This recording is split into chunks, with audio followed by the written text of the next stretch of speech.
नमस्कार दोस्तों, जय माता दी। आप सभी का मेरे YouTube चैनल में बहुत बहुत स्वागत है। दोस्तों, भगवान विष्णु के अवतार श्री राम का नाम भला कौन नहीं जानता। रामायण महाकाव्य के रचयिता महर्षि वाल्मीकि ने अपने ग्रंथ में लिखा है कि भगवान श्री राम में वैदिक सनातन धर्म की आत्मा कहे जाने वाले सभी गुण विद्यमान हैं। भगवान राम को पुरुषों में सबसे उत्तम पुरुष अर्थात मर्यादा पुरुषोत्तम भी कहा जाता है। त्रेता युग में जन्मे भगवान श्री राम अयोध्या के महाराज दशरथ के सबसे बड़े पुत्र थे। लक्ष्मण, भरत, शत्रुघ्न राम के भाई थे। भगवान राम की माँ कौशल्या थी और शेष सुमित्रा और कैकेयी के पुत्र थे। भगवान राम का विवाह मिथिला नरेश राजा जनक की पुत्री सीता के साथ हुआ था। विवाह के पश्चात भगवान राम को राजा दशरथ ने रानी कैकेयी के कहने पर 14 वर्ष के लिए वनवास पर भेज दिया था, क्योंकि एक वचन के अनुसार कैकेयी राजा दशरथ से कुछ भी मांग सकती थी। तो रानी कैकेयी ने दासी मंदोदरी के उकसाने पर भरत को अयोध्या का राजा बनाने के लिए और राम को वनवास देने की इच्छा जताई और पिता की आज्ञा का पालन करके भगवान राम, सीता और लक्ष्मण के साथ वन की ओर चले गए। ब्रह्मा, विष्णु और महेश में से भगवान विष्णु ने संसार की भलाई के लिए कई अवतार लिए हैं।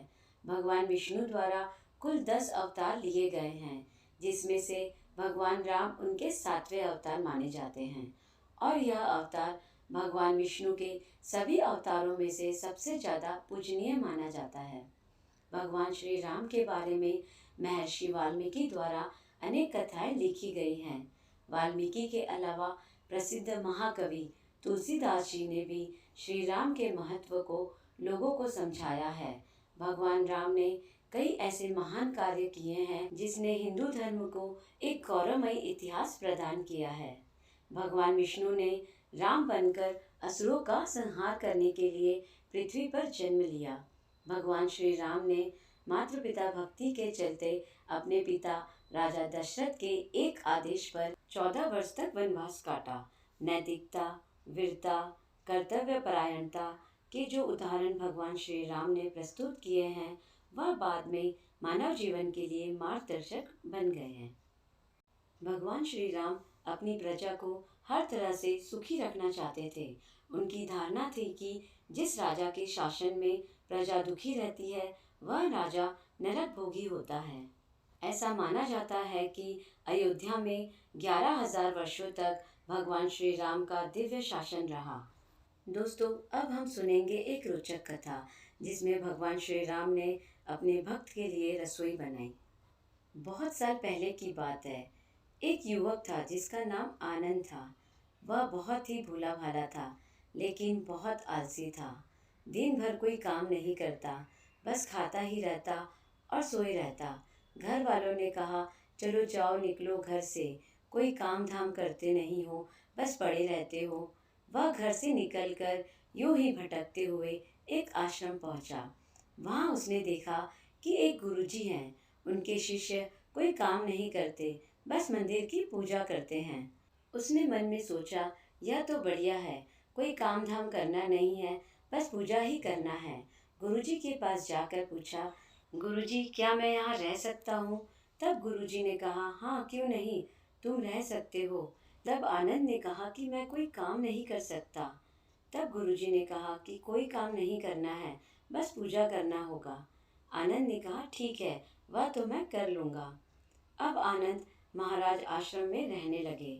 ना कोई काम, ना कोई धाम, बस सारा दिन खाते रहो और प्रभु भक्ति में भजन गाते रहो। महीना भर हो गया। फिर एक दिन एकादशी का दिन आया। उसने रसोई में जाकर देखा, खाने की कोई तैयारी नहीं है। उसने गुरुजी से पूछा, आज खाना नहीं बनेगा क्या? गुरुजी ने कहा, नहीं, आज तो एकादशी है, तुम्हारा भी उपवास है। उसने कहा, नहीं, अगर हमने उपवास कर लिया तो कल का दिन ही नहीं देख पाएंगे। हम नहीं कर सकते उपवास, हमें तो भूख लगती है, आपने पहले क्यों नहीं बताया? गुरुजी ने कहा, ठीक है, तुम मत करो उपवास, पर खाना भी तुम्हारे लिए कोई नहीं बनाएगा, तुम खुद बना लेना। मरता क्या ना करता। गया रसोई में। गुरुजी फिर आए। देखो, अगर तुम खाना बना लो तो राम जी को भोग जरूर लगा लेना और नदी के उस पार जाकर रसोई बना लो। तब आनंद कहता है कि ठीक है गुरुजी। लकड़ी, आटा, तेल, घी, सब्जी लेकर आनंद महाराज जी चले गए खाना बनाने के लिए। खाना बनाने के बाद उसे याद आया कि गुरुजी ने कहा था कि राम जी को भोग लगा देना। लगा भजन गाने, आओ मेरे राम जी भोग लगा लो जी, प्रभु राम आइए, श्री राम आइए, मेरे भोजन का भोग लगाइए। कोई न आया तो बेचैन हो गया कि यहाँ तो भूख लग रही है और राम जी आ ही नहीं रहे हैं। भोला मानस जानता नहीं था कि प्रभु साक्षात तो आएंगे नहीं, पर गुरुजी की बात मानना जरूरी है। फिर उसने कहा, देखो प्रभु राम जी, मैं समझ गया कि आप कोई नहीं आ रहे हैं। मैंने रूखा सूखा बनाया है और आपको तो मालपुए खाने की आदत है, इसलिए आप नहीं आ रहे। तो सुनो प्रभु, आज वहाँ भी कुछ नहीं बना है, सबको एकादशी है, खाना हो तो या भूख खा लो। श्री राम अपने भक्त की सरलता पर बड़े मुस्कुराए और माता सीता के साथ प्रकट हो गए। तब आनंद कहता है कि गुरुजी ने तो कहा था कि श्री राम जी आएंगे, पर यहाँ तो माता सीता भी आई है और मैंने तो भोजन बस 2 लोगों का बनाया है। चलो कोई बात नहीं, आज इन्हें ही खिला देते हैं। बोला, प्रभु मैं भूखा रह गया, लेकिन मुझे आप दोनों को देखकर बहुत अच्छा लग रहा है। लेकिन अगली एकादशी पर ऐसा ना करना, पहले बता देना कि कितने जन आ रहे हैं, और हाँ, थोड़ा जल्दी आ जाना। राम जी उसकी बात पर बड़े मुस्कुराए, प्रसाद ग्रहण कर चले गए। अगली एकादशी तक वह भोला मानस सब कुछ भूल गया और उसे लगा कि प्रभु ऐसे ही आते होंगे और प्रसाद ग्रहण करते होंगे। फिर एकादशी आई। गुरुजी से कहा कि मैं तो चला अपना खाना बनाने, पर गुरुजी थोड़ा ज़्यादा अनाज लगेगा, वहाँ 2 लोग आते हैं। गुरुजी मुस्कुराए, भूख के मारे बावला हो गया है, ठीक है ले जा और अनाज ले जा। अब की बार उसने 3 लोगों का खाना बनाया।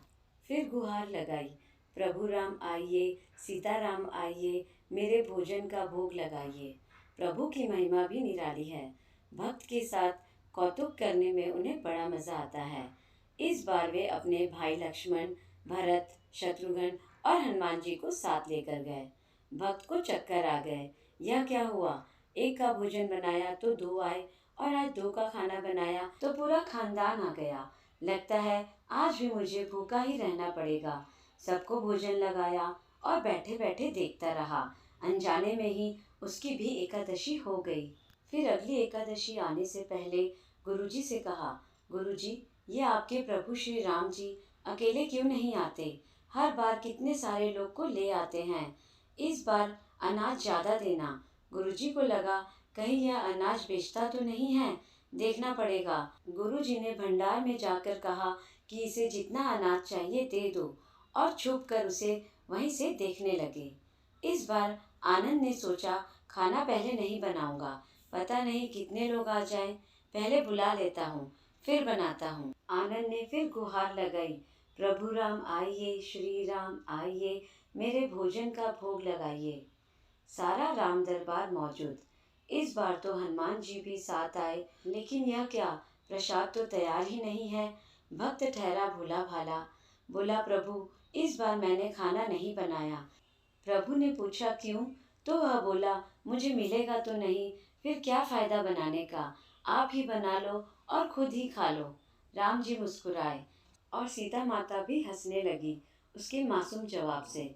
लक्ष्मण जी बोले, क्या करे प्रभु, प्रभु श्री राम जी ने कहा कि यह भक्त की इच्छा है तो पूरी तो करनी पड़ेगी, चलो लग जाओ काम से।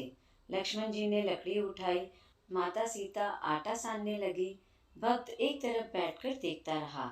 माता सीता रसोई बना रही थी तो कई ऋषि मुनि, यज्ञ, गंधर्व प्रसाद लेने आने लगे। इधर गुरुजी ने देखा खाना तो बना नहीं, भक्त एक कोने में बैठा है। पूछा, बेटा क्या बात है, खाना क्यों नहीं बनाया?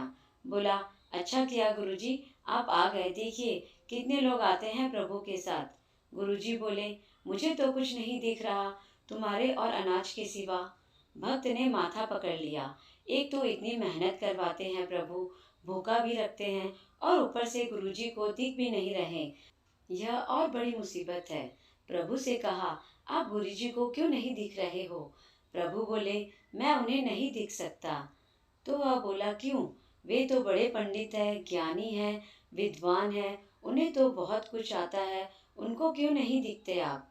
प्रभु बोले, माना कि उनको सब आता है, पर वे सरल नहीं है तुम्हारी तरह, इसलिए उनको नहीं दिख सकता। आनंद ने गुरुजी से कहा, गुरुजी, प्रभु कह रहे हैं कि आप सरल नहीं हैं, इसलिए आपको नहीं दिखेंगे। गुरुजी रोने लगे, वाकई मैंने सब कुछ पाया, पर सरलता नहीं पा सका तुम्हारी तरह, और प्रभु तो मन की सरलता से ही मिलते हैं। प्रभु प्रकट हो गए और गुरुजी को भी दर्शन दिए। इस तरह एक भक्त के कहने पर प्रभु ने रसोई भी बनवाई। दोस्तों, अगर आपको यह कहानी अच्छी लगी हो तो प्लीज़ आप मेरे इस वीडियो को लाइक करें और मेरे चैनल को सब्सक्राइब करें। जय माता दी।